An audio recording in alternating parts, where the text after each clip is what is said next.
জাহান্নাম সম্পর্কে বলছেন ফালা তামতালি, জাহান্নাম ভর্তি হইতেই চাইবে না, শুধু হালমিম মাজিদ আছে আর আছে আর আছে করতে থাকে। ফায়াদাউ কাদামাহু আলাইহা, তখন আল্লাহ তার মোবারক কদম রেখে দেবেন জাহান্নামের উপরে। জাহান্নামের উপরে আল্লাহ কি করবেন? কদম রেখে দেবেন। আল্লাহর কদম বলা হয়েছে, আল্লাহর কদম অনুবাদ করে কদম মানে কি হয়? কদমে কদমের নাকি আমরা বাংলায় বলছেন তো, কদম মানে পা হয়, তো আল্লাহর পা তাহলে আছে, আছে না নেই? আল্লাহ রাসূল সাল্লাল্লাহু আলাইহি ওয়াসাল্লাম বলছেন কাদামাহু মানে রবের কদম। আর আপনি বলেন আল্লাহর পা নেই, তো আল্লাহর চোখ নেই, আল্লাহর হাত নেই, হ্যাঁ বলবেন? তাহলে আপনি প্রথম ভ্রষ্ট, আপনি কোরআন হাদিস মানেন না, তাহলে আপনি দলিল মানেন না। আমাদের দেশের লোকের এইরকম, আল্লাহর হাত মানে কুদরতি হাত, আল্লাহর চোখ, চোখ নেই রক্ষণাবেক্ষণ। চোখ না থাকলে কি বলে? কোন মানুষ যদি চোখ না থাকে কি বলে? অন্ধ। আপনার রব অন্ধ, আমার রব অন্ধ না, বুঝা গেছে? দাজ্জাল হচ্ছে কানা, আল্লাহ কানা না, অন্ধ না। জি, আল্লাহর চোখ আছে, আল্লাহর চোখ আল্লাহর মতো, আল্লাহর চোখ আল্লাহর মতো, আল্লাহর হাত আল্লাহর মতো, সৃষ্টির সাথে কোনো তুলনা নেই। জি, আর অস্বীকৃতিও নেই, আর বিকৃতিও নেই, অপব্যাখ্যার কোনো সুযোগ নেই।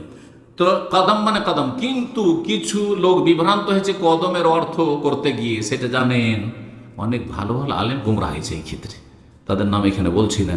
কদম মানে তারা বলছে এক জামাত, এক দল, মানে জাহান্নাম যখন ভর্তি হবে না হবে না হবে না, খালি শুধু আল্লাহ আর আছে আর আছে আর আছে হালমিম মাজিদ করতে থাকবে, তখন একটা দলকে আল্লাহ সৃষ্টি করে নিয়ে এসে দেবেন, তখন ভর্তি হয়ে যাবে। এত জাহান্নামী দিয়ে ভর্তি হলো না একটা দল দিয়ে। আর কাদম মানে দল করার অধিকারটা কে দিল আপনাকে? এই অর্থ কে করার অধিকার দিল? কাদম মানে আল্লাহর কদম।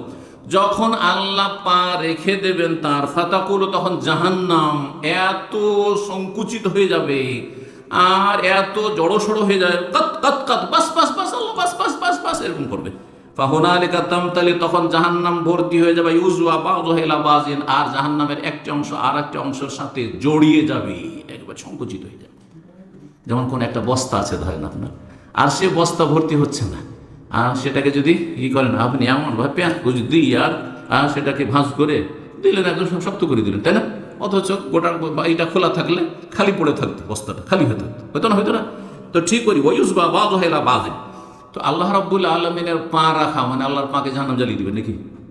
কারণ সাধারণ মানুষ তো এটাই ভাবতে পারে আল্লাহর পা তাহলে আগুনে জ্বলবে নাকি? আরে না না, ওলামারা বলেছেন সেটা ওই রকমই, উদাহরণ দেওয়ার জন্য। সেটা হচ্ছে যে ছোট বাচ্চা খুব কান্না করছে, বাচ্চা খুব কি করছে?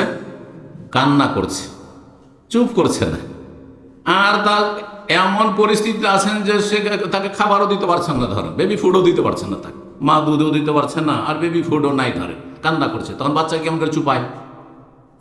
কান্না চুপাই না করতে করতে, থাবড়াতে থাবড়াতে, কি বলে এটাকে? হ্যাঁ, আমরা থাবড়ি দাও বলি। হ্যাঁ, এইভাবে থাবা দিতে দিতে কি হয়ে যায়? ধীরে ধীরে চুপে গেল। চুপে না? চুপে না? একটা ছেলে আছাড় খেয়ে পড়েছে, ছোট বাচ্চাদের দেখে আছাড় খেয়ে পড়ে গেছে, আর তারপর উঠিয়ে তার পিঠে একটু তাবড়িয়ে দিচ্ছে, হ্যাঁ, আস্তে আস্তে দেখলে কান্না চুপে গেল, হয় না? হয় না?